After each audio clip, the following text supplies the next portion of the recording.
The full self-driving beta has now been out about a week or so, and many people across different states have been filming and reporting their experiences with the new software update.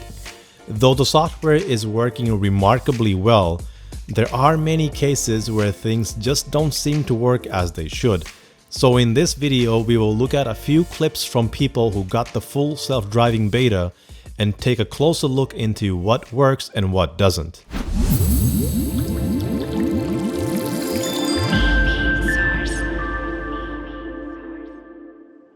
Hi and welcome to EV's source for all things EVs and technology.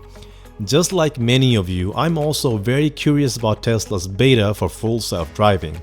In many of the videos that have been surfacing from people who got the beta, it would seem as if it's working flawlessly.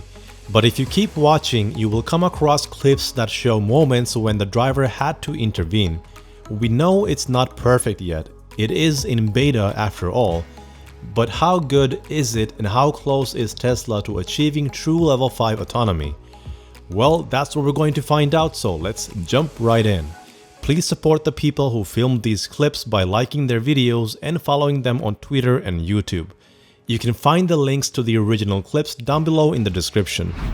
Overall, I think the full self-driving beta is working quite well, but not well enough to let the car drive on its own without a driver. This, in my opinion, brings Tesla to level 3 autonomy. And if you remember from my earlier video about the top 5 autonomous vehicle companies, level 3 is when the vehicle can handle most of the driving even in city streets and unmarked roads, but not without a human driver to take over. You still have to pay attention to the road ahead. Each time a driver has to intervene, Tesla teams working on the software will get data from the vehicle that will help them make changes that would allow the car to navigate through a similar environment without any input from the driver. As Elon said on Twitter, the full self-driving beta release will allow them to make improvements at a faster pace. This means there will be quick updates to the beta release, making it better each time. The more vehicles Tesla has on the road driving with this beta, the more data they can collect to make quick improvements. So it's possible that once these early hiccups have been dealt with, Tesla could possibly make the beta release more widely available before making it available to everybody. Level 5 autonomy may seem like it's still far away, but looking at the pace of improvements and how quickly Tesla has gotten to this stage, it's possible that level 5 will be achieved much sooner than most of us anticipate. Level 4 autonomy, however, might actually happen within the next couple of years, which would be a big improvement from the current level. But going from level 4 to level 5 might take some time. Every corner case will eventually make it better over time. The system does a pretty good job of recognizing objects, people, and even cyclists. It also sees and understands different lanes quite well, and knows which lane it needs to be in order to make a turn. Even traffic light recognition is working better than I thought. But not everything runs smoothly as you would expect. The car will occasionally have trouble steering through a turn or a roundabout with jerky movements, and in some cases it won't make the turn at all. And it's not gonna turn. Oh my gosh. I wonder what would have happened in this case had the driver not intervened. Thankfully, the beta seems to be in the hands of responsible people. Can you imagine the chaos if everybody got the beta update?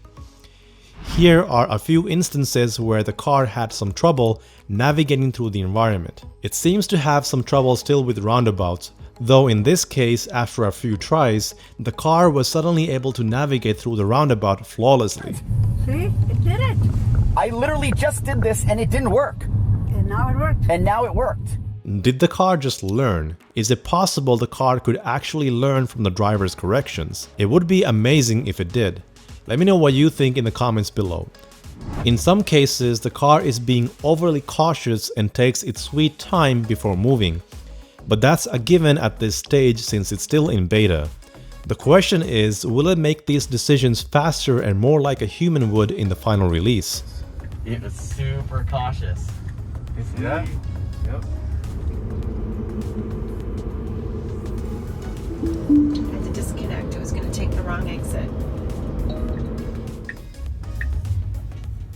I can't do it. Now look how far back it's stopping. Jeez.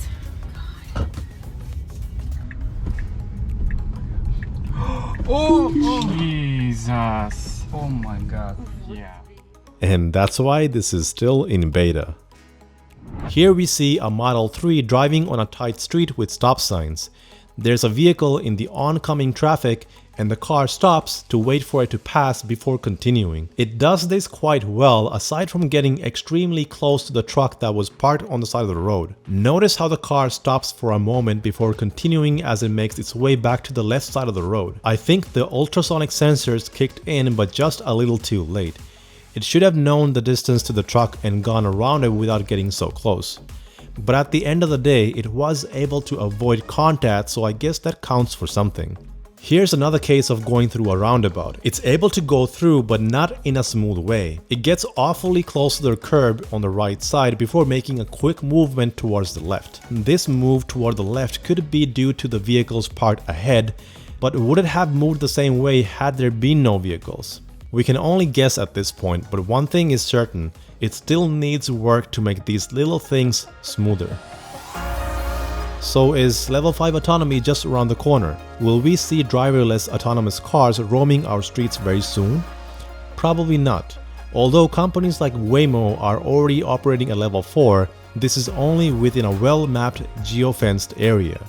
It also operates at level 5 without a driver within a smaller area. But as I've said before, and this is purely my personal opinion on this approach does not scale up well, whereas Tesla's approach is relatively easy to scale.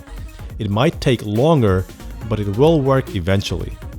If you have any thoughts about self-driving cars and the recent beta release from Tesla, please leave your thoughts down below. I read all your comments.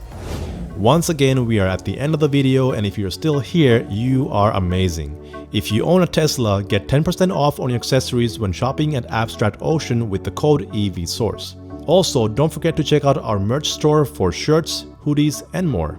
And if you would like to show more support for the channel, consider becoming a patron and get access to exclusive content such as Q&As and behind the scenes. But in the end, the best form of support is having you watch and like these videos. And of course, a shout out to our patrons you see on the screen, and a special shout out to our power producer Inku Kang. This form of support helps in creating more and better content that you get to watch for free. Thanks for watching. My name is Harry and this is EVSource. Keep charging ahead and I'll catch you in the next one. Stay safe and take care.